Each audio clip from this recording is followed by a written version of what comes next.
Pourquoi Jamy est si passionnant? Un son, c'est de l'air qui vibre. Ouvrez grand vos yeux. Tu veux dire les oreilles, Jamy? Non, les yeux. Quand ce haut-parleur émet un son. Vous avez vu? La membrane vibre. Eh bien, c'est le point de départ.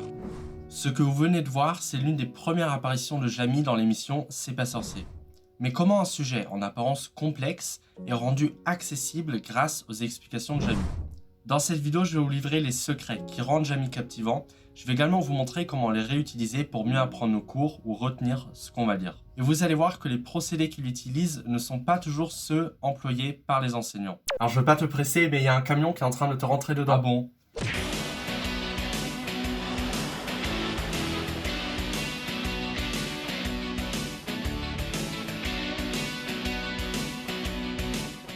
Bon, vous connaissez tous Jamy qui a fait partie de l'équipe C'est pas sorcier, qui a également créé le monde de Jamy sur France 3 et qui a récemment dépassé le 1 million d'abonnés sur YouTube. Énorme! Et justement, sa chaîne YouTube, parlons-en.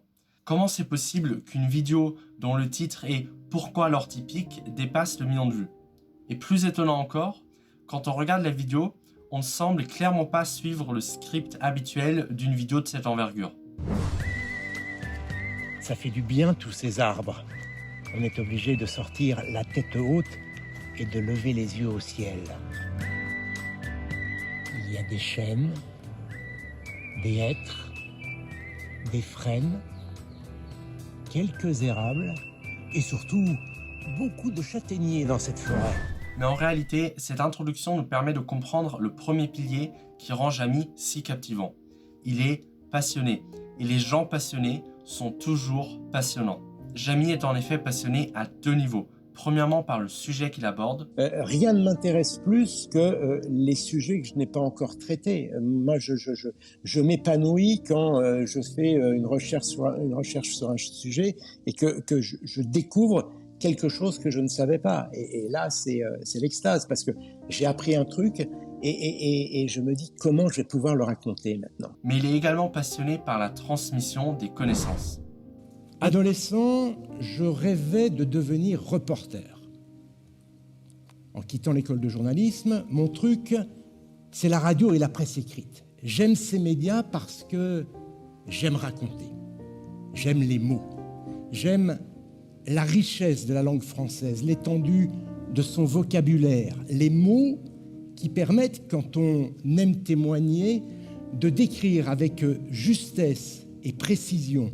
Ces mots aussi qui permettent de créer, dans la tête de l'auditeur, du lecteur, des ambiances. Jamy a trouvé sa voie. Il prend donc plaisir à faire ce qu'il fait et ça se ressent.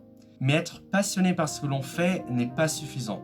Il faut également réussir à transmettre cette passion de la bonne manière. Voyons comment Jamy s'y prend.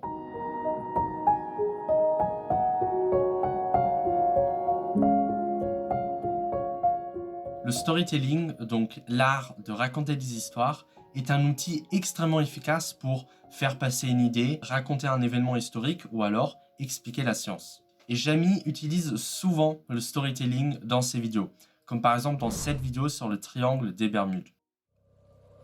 5 décembre 1945, l'escadrille numéro 19, composée de 5 avions bombardiers, décolle de la base de Fort Lauderdale en Floride pour un simple entraînement, la routine. À sa tête, le lieutenant-instructeur Charles Taylor, 28 ans, un pilote aguerri. Il est accompagné de 14 jeunes pilotes, tous en formation. Mais il utilise également le storytelling pour nous embarquer dans une quête personnelle. Mais pour comprendre où est-ce que je veux en venir, il faut comprendre les bases du storytelling. Dans une bonne histoire, on retrouve toujours un héros, en l'occurrence le spectateur de la vidéo. Quand on fait de la vulgarisation, je crois que l'important, c'est toujours de savoir à qui on s'adresse.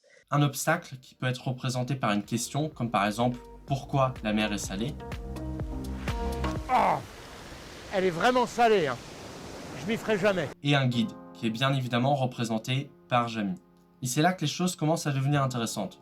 Des gens qui maîtrisent le storytelling, il y en a plein. Mais ce qui rend Jamy populaire, c'est sa voix, qui nous donne envie d'apprendre. Exactement comme un autre phénomène qui s'est rendu célèbre sur YouTube, Ivan Monka. Bonjour, dans cette vidéo, tu vas pouvoir apprendre à effectuer un codage et un décodage du coup par chiffrement affine. Ce professeur a lui aussi réussi à amasser des millions d'abonnés sur YouTube, le tout en publiant des cours de maths. Bon, on pourra analyser son cas dans une autre vidéo. Bon, en tout cas, pour Jamy, je pense qu'on a percé le mystère, non? Pas vraiment. En fait, s'arrêter ici, ça serait passer à côté du plus important. La capacité de Jamy à illustrer mentalement et physiquement ce qu'il raconte. Voyons comment il fait.